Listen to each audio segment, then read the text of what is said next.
Ang daily routine ko sa umaga pagkatapos mag-meditation, breathwork at maligo ay mag-yoga. Nasa 33 poses to. Kayang gawin to ng mga 8 minuto lang. Nasa lampas 1 year ko na din ginagawa itong daily warrior yoga. Noong una mahirap, naninibago ako dahil hindi sana yung katawan ko na nai-stretch dahil years din ako nag-workout na hindi ko sinasama sa workout yung yoga.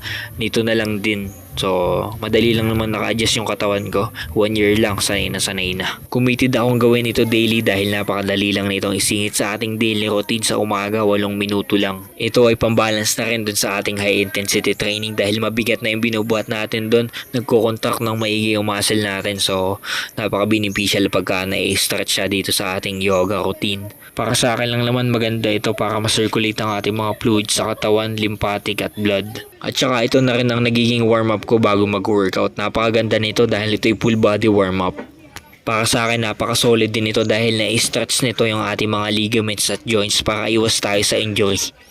Medyo modified din yung ating yoga dahil sinasamahan din natin ito ng kaunting calisthenic training, handstand, planche, saka itong mabilisan na bangon na magagaling tayo dun sa nakahiga na position. Hindi ko alam ang tawag dito ay.